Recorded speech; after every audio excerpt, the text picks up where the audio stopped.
If you have a problem with feminism, Islam will fix it. If you have a problem with your wife not obeying you, Islam will fix it. Islam fixes a lot of the problems that men are currently facing. The problems we're discussing on this show, Islam fixes all of them, right? That's the first thing about Islam. And I'm not a Muslim, right? If I had to choose a religion, I would, because I live in an Orthodox Christian country, I go to the Orthodox Christian church. I donate $20,000 a month to the church in the country I live in. The church in Romania is very powerful, and I like having church friends. So I give them a lot of money, right? So I would guess I'm an Orthodox Christian. But if I had to bet on one religion as if I were betting on the stock market for the future, you have to bet on Islam. Because Muslims are intolerant. And I'm not saying that disrespectfully.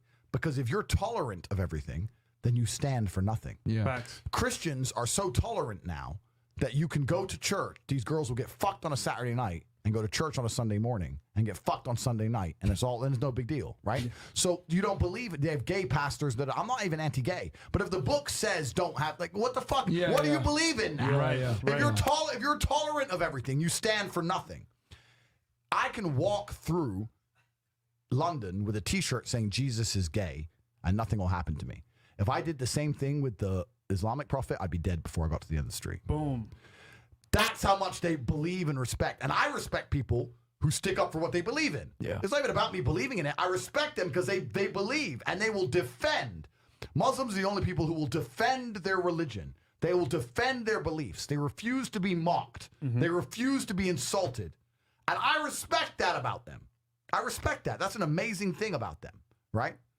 And the third point is, and I've been all around the world, some of the best countries in the world today are the first world Muslim nations. Yeah. Very true. Qatar, you can go to Qatar, you can fall asleep with $1 million on your lap in the middle of the street. Nothing's going to happen to you. Saudi Arabia as well. You can go to Saudi, nothing will happen to you. You can go to Dubai, UAE, nothing's going to happen to you. They leave their cars parked with the keys inside. It's so safe. Wow. Yeah. It's so safe.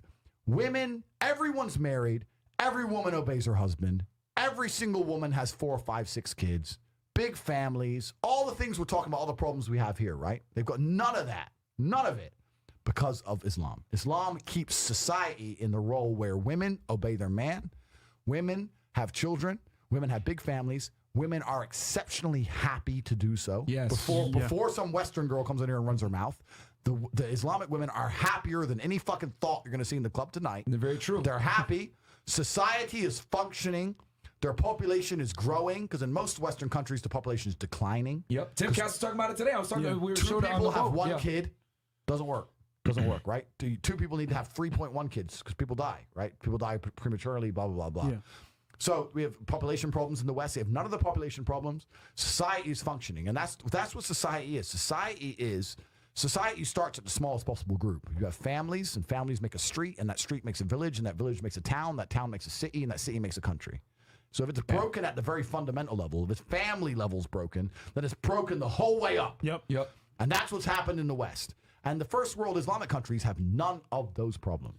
So if you're going to talk about a belief system that fixes issues, you need to go to Islam.